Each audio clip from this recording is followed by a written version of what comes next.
Okay. Let's go to George. Good morning. Good morning. This house is 6 inches, 6 feet with light. Got to keep safe distances these days, whether you're walking or you're rollerblading. Yes. This was my endurance tool. It keeps me going further and further. Anyone can make one. It's a cat toy, and there's a can of beer on the end, so you can just stick it into your helmet, and it stays there, and you just keep on going, trying to get to that beer. It can keep you going quite a long way. It is your motivation, right? I don't have a patent on it, so if anyone can use it to make themselves healthier, just go for it. We've got our distance here. Yes. That's part of the COVID-19. That's also the reason why I've shaved my face in kind of an unusual way. Yes. I have the sideburns. I had to get the face shaved for the N95 mask for work, but I could decide what to leave in and take off. And you may not know this, but if you're into rock and roll music, which you can probably tell I am, this is the 50th anniversary of a one-hit wonder by Mungo Jerry called In the Summertime. And the lead singer on Mungo Jerry had just these incredible sideburns. So I decided I'd let mine stay just in honor of the 50th anniversary of his #1 song. Very good. Very good presentation. Thank you very much. Okay. And especially, of course, your very English-looking side girl. Yes, Mungo As I Jerry was an mentioned it to English you. band too. Yes, as I mentioned before, you look like Charles Dickens to me.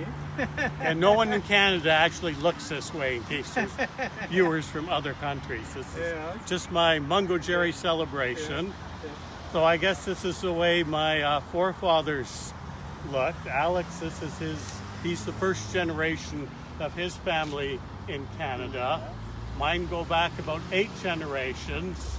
And back in 1812, when the war against the Americans was happening here, my great-great-great-great-great-grandfather, Hermanus Smith, he was kind of smart, and that he knew if you got shot in the War of 1812, the medical system was not very good.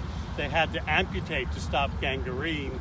So he decided he'd go into medical school and be on the other side of the saw, so he did not partake in the War of 1812.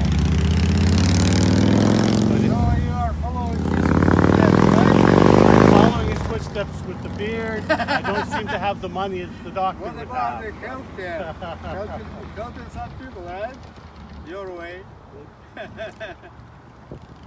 And I do like to rollerblade. I guess I've been rollerblading now for over 20 years. I started, I guess I was in my early 40s. I was seeing a new lady friend at the time, and she wanted to do this. And I'm thinking, wow, she's even a year or two older than me.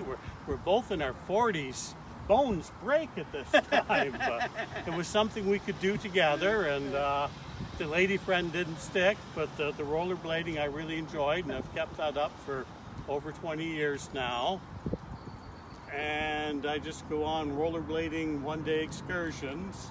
I think this part of Hamilton is probably the best part of southern Ontario as far as rollerblading. Oh, absolutely. We've got this huge wide path. It's nice and flat. There's a little spot along the Niagara Parkway, which I think is more scenic, but they haven't kept it up, so there's ruts and stones, and it doesn't take much of a stone to make you trip when you're on your rollerblades. And of course, a beautiful view on the lake. Beautiful view, that's right. And some trees in there. Let's turn around so people can see the lake. Okay, of course, keeping 6 feet. 6 feet distance. We're turning to, or? I am coming. Okay. See, we got genuine Canadian sand here. Yeah, it is the real Canadian sand. Not Stopping joke. on rollerblades, you bend one leg and you drag your heel, which has got a little rubber stop on, which is kind of tricky to learn, because if you've had the other 4x4 rollerblades, the brake is on the front and you drag your toe. So you have to remember which type of skate to use, or you are using.